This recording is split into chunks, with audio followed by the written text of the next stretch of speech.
Friends, मैं अनुभूर तेजस्वी आप सभी का स्वागत करती हूँ हमारे शो डेली डोज पर। आज हम 23 जून के जितने भी इंपॉर्टेंट करंट अफेयर्स हैं उनके बारे में डिस्कस करेंगे, साथ ही उनकी डिटेल जानकारी भी देंगे।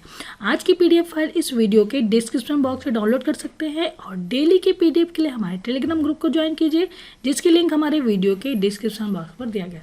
तो चलिए शुरू करते हैं आज 23 जून के करंट अफेयर्स। करंट अफेयर्स शुरू करने से पहले सबसे पहले इंपॉर्टेंस डे को रिवाइज कर लेते हैं। 1 जून को वर्ल्ड मिल्क डे मनाया गया और विश्व वैश्विक अभिभावक दिवस भी 1 जून को मनाया गया। 2 जून को तेलंगाना की स्थापना दिवस मनाया गया। 3 जून को विश्व साइकिल दिवस मनाया गया और 4 जून को international day of innocent children victim of aggression मनाया गया और 5 जून को विश्व पर्यावरण दिवस मनाया गया। 7 जून को विश्व खाद्य सुरक्षा दिवस मनाया गया और 8 जून को विश्व महासागर दिवस और साथ ही विश्व मस्तिष्क ट्यूमर डे भी मनाया गया 8 जून को। और 9 जून को विश्व प्रत्यायन दिवस मनाया गया। 12 जून को विश्व बाल श्रम निषेध दिवस मनाई गई। 13 जून को अंतर्राष्ट्रीय अल्बिनिज्म जागरूकता दिवस मनाया गया और 14 जून को विश्व रक्तदाता दिवस मनाई गई। 15 जून को विश्व वरिष्ठ नागरिक दुर्व्यवहार दिवस जागरूकता दिवस मनाया गया और international day of family remittance 16 जून को मनाई गई और 17 जून को विश्व मरुस्थलीकरण और सूखा रोकथाम दिवस मनाया गया। 19 जून को संघर्ष में यौन हिंसा के उन्मूलन हेतु अंतर्राष्ट्रीय दिवस मनाई गई और विश्व सिकल सेल जागरूकता दिवस भी मनाया गया 19 जून को। तो दोस्तों ये तो था 1 जून से 19 जून तक जितने भी इम्पोर्टेंस डे मनाए गए हैं उनके रीजन, ठीक है, ये याद रखिएगा। आज का हमारा पहला क्वेश्चन है, किसने देश के पहले वर्चुअल स्वास्थ्य देखभाल और स्वच्छता एक्सपो 2020 का उद्घाटन किया? इसका आंसर है सी। आंसर सही है हमारा, मनसुख एल मंडाविया ने पहले वर्चुअल स्वास्थ्य देखभाल और स्वच्छता एक्सपो 2020 का उद्घाटन किया। केंद्रीय रसायन और उर्वरक राज्य मंत्री मनसुख मंडाविया ने देश के सबसे बड़े और वर्चुअल स्वास्थ्य देखभाल और स्वच्छता एक्सपो 2020 का उद्घाटन किया। ये हैं केंद्रीय रसायन और उर्वरक राज्य मंत्री मनसुख एल मंडाविया, जिन्होंने पहले वर्चुअल स्वास्थ्य देखभाल और स्वच्छता एक्सपो 2020 का उद्घाटन किया। इससे औषधि स्वास्थ्य और स्वच्छता के क्षेत्र में घरेलू उत्पादन को बढ़ावा मिलेगा। साथ ही बता दें कि मनसुख एल मंडाविया शिपिंग रसायन और उर्वरक मंत्री हैं, जो कि राज्यसभा सांसद हैं गुजरात से, ठीक है, इतना याद रखिएगा। हाल ही में 120 अरब डॉलर का बाजार पूंजीकरण हासिल करने वाले प्रथम भारतीय कंपनी कौन बना? इसका आंसर है डी। आंसर सही है, रिलायंस इंडस्ट्री लिमिटेड बना 150 अरब डॉलर का बाजार पूंजीकरण हासिल करने वाला प्रथम भारतीय कंपनी। बॉम्बे स्टॉक एक्सचेंज में रिलायंस इंडस्ट्री का बाजार पूंजीकरण 28,248.97 करोड़ रुपए से बढ़कर 11,43,667 करोड़ रुपए यानी कि 150 अरब डॉलर तक पहुंच गया। और साथ ही बता दें कि रिलायंस इंडस्ट्री की सीईओ हैं मुकेश अंबानी, संस्थापक है धीरूभाई अंबानी और मुख्यालय है मुंबई में, ठीक है, तो याद रखिएगा। अगला क्वेश्चन है हमारा, हाल ही में दक्षिण एशिया में आर्थिक कूटनीतिक संबंधों के चलते चीन द्वारा किस देश में चीन में निर्यात होने वाला सामान पर 97% टैरिफ छूट देने की घोषणा की गई है? इसका आंसर है डी। आंसर सही है, बांग्लादेश। बांग्लादेश के विदेश मंत्रालय द्वारा इस बात की जानकारी दी गई है कि मत्स्य और चमड़े के उत्पादों को कवर करने वाली 97% वस्तुओं को चीनी टैरिफ में छूट दी जाएगी और चीन का यह कदम ढाका बीजिंग संबंधों के लिए महत्वपूर्ण साबित हो सकता है। बांग्लादेश पहले ही एशिया प्रांत व्यापार समझौते के तहत 3095 वस्तुओं के लिए टैरिफ छूट प्राप्त करता है। चीन द्वारा दी गई न्यूनतम घोषणा के परिणाम स्वरूप बांग्लादेश में अब कुल 8,256 सामानों की चीनी टैरिफ छूट दी जाएगी। और साथ ही बता दें, बांग्लादेश की राजधानी है ढाका, मुद्रा है बांग्लादेशी टाका और प्रधानमंत्री है शेख हसीना और राष्ट्रपति है अब्दुल हामिद। अगला क्वेश्चन है, किस राज्य के सहारनपुर में 50 लाख साल पुराना स्टेगोडॉन प्रजाति का हाथी जीवाश्म मिला है? इसका आंसर है सी। आंसर सही है, उत्तर प्रदेश। उत्तर प्रदेश के सहारनपुर में 50 लाख साल पुराना स्टेगोडॉन प्रजाति के हाथी का जीवाश्म मिला है और इस प्रजाति के हाथी अब विलुप्त हो चुके हैं। शिवालिक वन विभाग के सहारनपुर वन क्षेत्र में सर्वेक्षण के दौरान यह जो सफलता हुई प्राप्त हुई और जीवाश्म के अध्ययन के बाद Wadia institute of Himalayan geology Dehradun के वैज्ञानिकों ने यह दावा किया है कि यह जीवाश्म 50 लाख वर्ष से अधिक पुराना तथा स्टेगोडॉन प्रजाति के हाथी का है। ठीक है, कहाँ मिला है? उत्तर प्रदेश में। साथ ही उत्तर प्रदेश के बारे में एक्स्ट्रा इन्फॉर्मेशन दे देते हैं आपको कि हाल ही में उत्तर प्रदेश राज्य ने आयुष कवच कोविड ऐप लॉन्च किया। साथ ही गोरखपुर के टेराकोटा उत्पाद को जीआई टैग दिया गया है और प्रवासी राहत मित्र ऐप लॉन्च किया गया। प्रवासी श्रमिकों के सरकारी नौकरी योजनाओं को लाभ प्रदान करने के लिए और नौकरी आजीविका प्रदान करने के अलावा इनके स्वास्थ्य की निगरानी में मदद करने के लिए प्रवासी राहत मित्र ऐप लॉन्च किया गया और कोविड-19 नमूनों की पूल टेस्टिंग शुरू करने वाला पहला राज्य बना उत्तर प्रदेश। इसके साथ ही बता दें कि उत्तर प्रदेश राज्य सरकार ने उद्यमिता के लिए राज्य के युवाओं को प्रोत्साहित करने के लिए स्टार्टअप फंड की शुरुआत की। ठीक है, और राज्य सरकार द्वारा राज्य में 800 किलोमीटर सड़कों को हर्बल सड़क के रूप में विकसित किया जाएगा। और साथ ही बता दें कि हाल ही में मनरेगा के तहत श्रमिकों को रोजगार देने वाला देश के शीर्ष राज्य बना उत्तर प्रदेश। ठीक है, इतना याद रखिएगा। और उत्तर प्रदेश की स्थापना हुई थी 24 जनवरी 1950 में। राजधानी है लखनऊ, राज्यपाल है आनंदीबेन पटेल, मुख्यमंत्री है योगी आदित्यनाथ जी और चीफ जस्टिस हैं गोविंद माथुर। किस भारतीय ने फोर्ब्स की दुनिया में शीर्ष 10 में सबसे अमीर लोगों की सूची में प्रवेश किया है? इसका आंसर है सी आंसर सही है, मुकेश अंबानी ने। रिलायंस इंडस्ट्री लिमिटेड के चेयरमैन एवं मैनेजिंग डायरेक्टर मुकेश अंबानी दुनिया की 10 सबसे अमीर अरबपतियों की सूची में शामिल हो गए हैं और फोर्ब्स की अरबपतियों की रियल टाइम लिस्ट में 90वें स्थान पर है मुकेश अंबानी जी। ठीक है, ये है मुकेश अंबानी। और साथ ही बता दें ब्लूमबर्ग बिलियनियर इंडेक्स में भी वह 90वें स्थान पर है। ठीक है, साथ ही बता दें अमेजॉन के इस सूची में अमेजॉन प्रमुख जेफ बेजोस 160 अरब डॉलर की संपत्ति के साथ पहले स्थान पर है और माइक्रोसॉफ्ट के बिल गेट्स दूसरे स्थान पर, फेसबुक के मार्क जकरबर्ग तीसरे स्थान पर और बर्नार्ड अर्नाल्ड चौथे स्थान पर है और वॉरेन बफेट हैं 5वें स्थान पर, स्टीव बॉमर है 6ठे स्थान पर, लैरी पेज है 7वें स्थान पर और सरगेई ब्रिन है 8वें स्थान पर। फ्रेंकोइस बेटेनकोर्ट मेयर्स हैं 10वें स्थान पर और 9वें स्थान पर कौन है?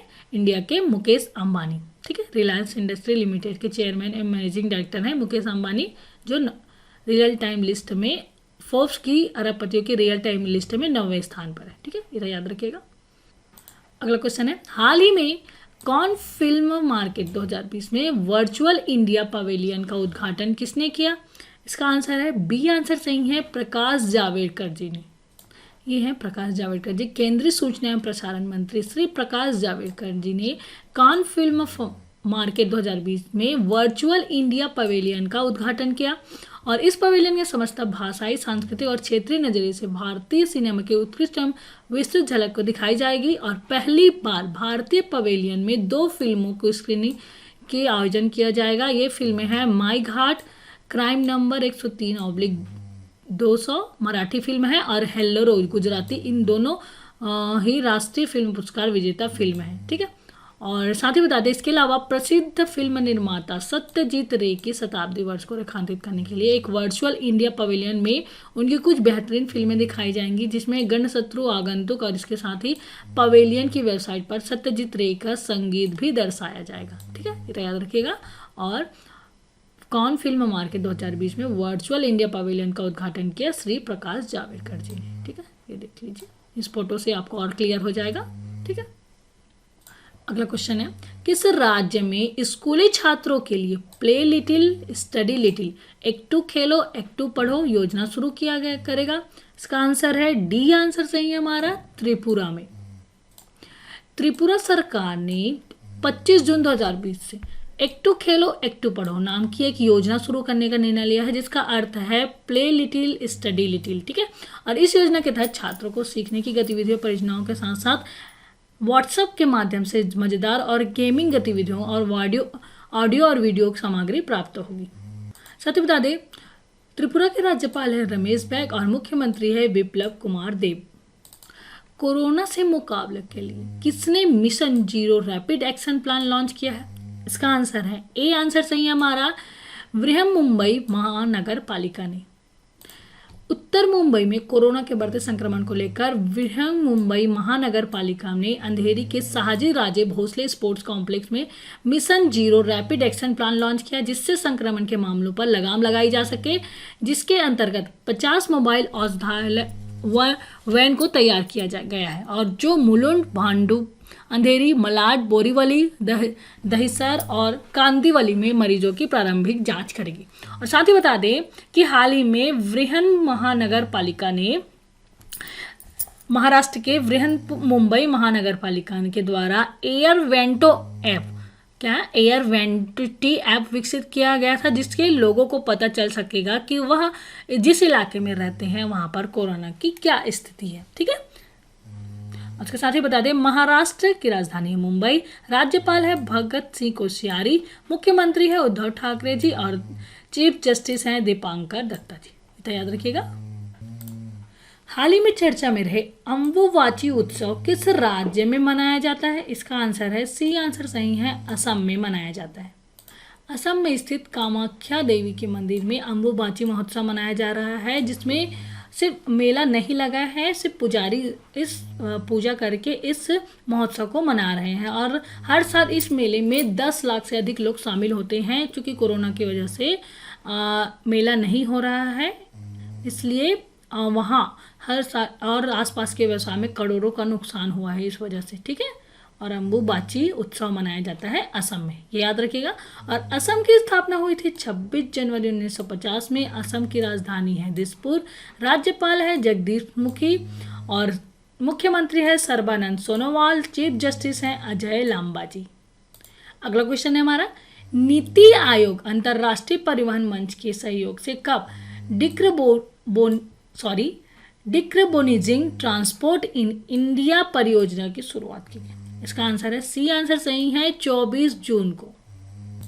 अंतर्राष्ट्रीय परिवहन मंच के साथ मिलकर नीति आयोग 24 जून 2020 को भारत में कार्बन मुक्त परिवहन सेवा परियोजना शुरू करेगा, जिसका उद्देश्य भारत के लिए कम कार्बन उत्सर्जन वाली परिवहन प्रणाली का मार्ग प्रशस्त करना है। ठीक है, और भारत 2008 से ही परिवहन नीति तय करने वाले अंतर सरकारी संगठन ITF का सदस्य है और ITF के महासचिव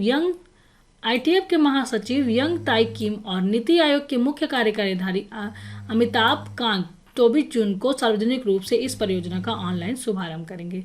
इस अवसर पर आवास और शहरी मामलों एवं सड़क और परिवहन राज्य मंत्रालय और ITF के वरिष्ठ अधिकारी भी मौजूद रहेंगे। ठीक है, अगला क्वेश्चन है, credit rating agency Moody's investor service ने भारतीय अर्थव्यवस्था 2020 में आकार कितने प्रतिशत की गिरावट आने का अनुमान व्यक्त किया है? इसका आंसर है बी आंसर सही है, 3.1% गिरावट आने का अनुमान लगाया है।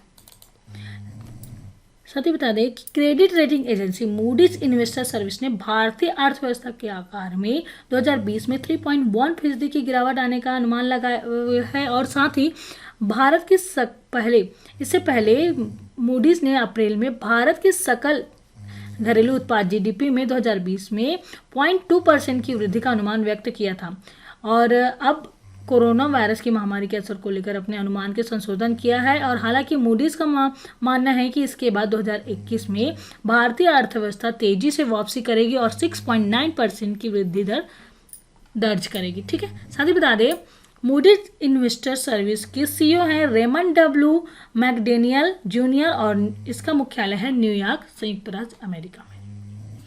भारत और किस देश की सरकार ने भारत में कोरोना संकट से निपटने और कमजोर वर्ग के लोगों की सहायता और स्वास्थ्य सेवाओं को बढ़ाने हेतु 200 लाख यूरो का करार किया है? इसका आंसर है डी आंसर सही है, फ्रांस के साथ। भारत और फ्रांस की सरकार ने भारत में कोरोना संकट से निपटने और कमजोर वर्ग के लोगों की सहायता और स्वास्थ्य सेवाओं को बढ़ाने हेतु 200 लाख यूरो का करार किया है और फ्रांस इस ऋण के माध्यम से भारत के साथ कोविड-19 संकट के मद्देनजर देश और केंद्र सरकार की क्षमताओं को बढ़ाने और देश के सबसे कमजोर लोगों की सहायता का काम करेगा। इसके लिए विश्व बैंक द्वारा भारतीय अधिकारियों के सहयोग से कार्य योजना बनाई गई है, जिसका लक्ष्य भारत सरकार के मौजूदा सामाजिक सुरक्षा उपायों को अनुकूल बनाना है। साथ ही बताते फ्रांस के प्रधानमंत्री है एडोउड फिलिप, राष्ट्रपति है एमेनुएल मैक्रोन और राजधानी है पेरिस, मुद्रा है यूरो। ठीक है।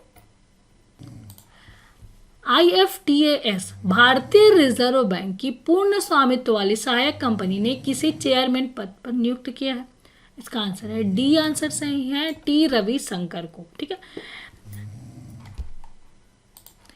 IFTAS Indian financial technology and allied service भारतीय रिजर्व बैंक की पूर्ण स्वामित्व वाली सहायक कंपनी ने टी रविशंकर को अध्यक्ष और डॉक्टर एन राजेंद्रन को संगठन के CEO के रूप में नियुक्त करने की घोषणा किया है।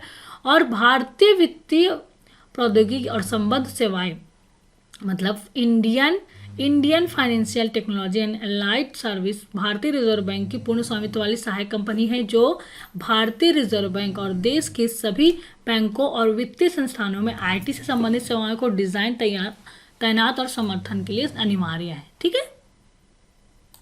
और विश्व एथलेटिक्स ने किसे हेड ऑफ ग्लोबल डेवलपमेंट प्रमुख के रूप में नियुक्त किया है?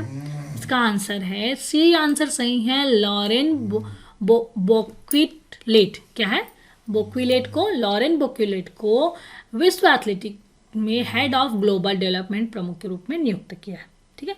विश्व एथलेटिक ने 22 जून को घोषणा की कि लॉरेन बैक्विलेट को वैश्विक विकास प्रमुख के रूप में नियुक्त किया गया है और विश्व एथलेटिक के नई स्थिति को भरने के लिए वैश्विक खोज जनवरी 2020 में आयोजित किया जाएगा। इसके साथ ही बता दें वर्ल्ड एथलेटिक्स का मुख्यालय है मोनाको में। स्थापना हुई थी 17 जुलाई 1912 में और सदस्यता है इसकी 214 सदस्य संघ है। लीडर है सेबस्टियन कोय। ठीक है, तो याद रखिएगा। और साथ ही बता दें कि हाल ही में जून माह में जितनी भी नियुक्तियां हुई उसके बारे में जान लेते हैं। FSSAI की मुख्य कार्यकारी अधिकारी नियुक्त किया गया अरुण सिंघल को। विमानन कंपनी इंडिगो ने अपना स्वतंत्र निदेशक के रूप में वेंकट रमानी सुमंत रमन को नियुक्त किया और इस्पात मंत्रालय में सचिव के पद की नियुक्त हुई हैं प्रदीप कुमार त्रिपाठी। रसायन और उर्वरक मंत्रालय के रसायन और पेट्रो रसायन विभाग में सचिव के रूप में पदभार संभाला है RK चतुर्वेदी ने। और भारतीय उद्योग परिसंघ के अध्यक्ष का पदभार संभाला उदय कोटक जी। और साथ ही नेशनल फर्टिलाइजर लिमिटेड के अध्यक्ष और प्रबंध निदेशक का अतिरिक्त प्रभार संभाल लिया वीरेंद्र नाथ दत्त ने। और वाशिंगटन स्थित विश्व बैंक में कार्यकारी निदेशक और वरिष्ठ सलाहकार नियुक्त किए गए हैं राजीव टोपनो को। ट्विटर ने अपने बोर्ड का नया अध्यक्ष नियुक्त किया पैट्रिक पिचेट को। और DLF लिमिटेड के नए अध्यक्ष बने हैं राजीव सिंह। ठीक। गूगल क्लाउड इंडिया के वरिष्ठ निदेशक बने अनिल वल्लूरी। और IDBI बैंक लिमिटेड के बोर्ड में सरकार के नामित निदेशक हैं अंशुमान शर्मा। ठीक है। और पूर्वी नौसेना कमान के नए चीफ ऑफ स्टाफ के रूप में कार्यभार संभाले हैं वाइस एडमिरल विश्वजीत दासगुप्ता। और नासा ने पहली बार किस महिला को स्पेस फ्लाइट प्रोग्राम का प्रमुख नियुक्त किया है कैथी ल्यूडर्स को। ठीक है। और संयुक्त राष्ट्र महासभा ने तुर्की के राजनयिक वोल्कान बोजगिर को सितंबर में 75वें जनरल डिबेट के पहले अध्यक्ष के चुना गया है। ठीक है। और भारतीय रिजर्व बैंक ने पूर्व गवर्नर उर्जित पटेल को राष्ट्रीय लोक वित्त एवं नीति संस्थान का चेयरमैन नियुक्त किया। और साथ ही चीफ मास्टर सार्जेंट जो NS बॉस को वायुसेना में 19वां चीफ मास्टर सार्जेंट चुना गया। और इसी के साथ ही अमेरिकी सैन्य सेवा शीर्ष में एनालिस्टिक लीडर चुनी जाने वाली पहली महिला बन गई। ठीक है। और भारतीय मूल के जाने माने वैज्ञानिक डॉक्टर सेतुरमन पंचनाथन को अमेरिकी के शीर्ष संस्थान राष्ट्रीय विज्ञान न्यास के निदेशक बनाया गया है। और आज का हमारा लास्ट क्वेश्चन है, हाल ही में उत्तराखंड के किस प्रसिद्ध लोक गायक और संगीतकार का 94 वर्ष की आयु में निधन हो गया? उनका नाम है A, आंसर सही है जीत सिंह नेगी का। ये है जीत सिंह नेगी जिनका हाल ही में निधन हो गया। जीत सिंह नेगी ने 1947 में उनके गीतों को उन्हीं की आवाज़ में रिकॉर्ड किया था। HMV ने साल 1947 में जीत सिंह के गीतों को उनकी आवाज़ में रिकॉर्ड किया था। और जीत सिंह नेगी यह लोकप्रियता हासिल करने वाले पहले गढ़वाली लोक गायक थे। और लोक गायक जीत सिंह ने नेगी को गोपाल बाबू गोस्वामी लीजेंडर सिंगर से सम्मानित किया गया था। ठीक है, जीत सिंह नेगी जिनका हाल ही में निधन हो गया। दोस्तों ये तो था 23 जून के करंट अफेयर जिसके बारे में डिस्कस किया। चलिए 22 जून के करंट अफेयर का रिवीजन कर लेते हैं। पहला क्वेश्चन है, विश्व शरणार्थी दिवस कब मनाया जाता है? 20 जून को। और विश्व संगीत दिवस मनाया जाता है 21 जून को। छठा अंतर्राष्ट्रीय योग दिवस मनाया गया 21 जून को। और अगला क्वेश्चन है, सबसे अधिक प्रतिभूति रखने वाले देशों में भारत का स्थान है 12वां देश। ठीक है, और किसी देश ने अपने निवासियों से विवाह करने वाले भारतीय महिलाओं को 7 वर्ष का निवास करने के बाद ही नागरिकता प्रदान करने की घोषणा की? वह देश है नेपाल। ठीक, और किस राज्य ने 19वां महान विद्रोह दिवस मनाया? वह राज्य है मणिपुर। और हाल ही में 6 हाथियों की मौत एवं क्षेत्र में स्थित 4 कोल ब्लॉकों के नीलामों की चर्चा में रहे लेमरू एलिफेंट प्रोजेक्ट स्थित है छत्तीसगढ़ में। ठीक, और भारत चीन तनाव के संदर्भ में चर्चा में रहे गोथिक पांडा और स्टोन पांडा क्या है? एक साइबर अटैक करने वाला ग्रुप है। और भारतीय औषधि महानियंत्रक द्वारा मामूली और मध्यम रूप से पीड़ित कोविड-19 के मरीजों हेतु किस दवा की बिक्री अनुमति दी गई है? वह है फेबी फ्लू दवा की। और वर्ल्ड फेडरेशन ऑफ एक्सचेंज के आंकड़ों के अनुसार शेयर बाजार पूंजीकरण के संदर्भ में भारतीय स्टॉक एक्सचेंज का स्थान है 10वां। और राष्ट्रीय हरित प्राधिकरण द्वारा प्रदूषण के संदर्भ में जुर्माना लगाने से चर्चा में रहे किथिनगहल्ली झील कहाँ स्थित है? बेंगलुरु कर्नाटक में स्थित है। Great place to work institute ने 2020 में काम करने के लिए भारत की किस कंपनी को 50 सर्वश्रेष्ठ कंपनियों में शामिल किया है? टेक महिंद्रा को 50 सर्वश्रेष्ठ कंपनियों में शामिल किया है। और कौन अमेरिकी सैन्य सेवा के शीर्ष एनालिस्टिक लीडर चुनी जाने वाली पहली महिला बन गई है? जो.एन.एस. बॉस। और किस भारतीय मूल के वैज्ञानिक को अमेरिका के शीर्ष संस्थान राष्ट्रीय विज्ञान न्यास में निदेशक के रूप में नियुक्त किया है? डॉक्टर सेतुरमन पंचनाथन को। और वयोवृद्ध वीपीआर विट्ठल वारूकर 93 वर्ष में निधन हो गया। वे एक अर्थशास्त्री थे। और राजेंद्र गोयल को 77 वर्ष की आयु में निधन हो गया। वे एक क्रिकेटर थे। ठीक है।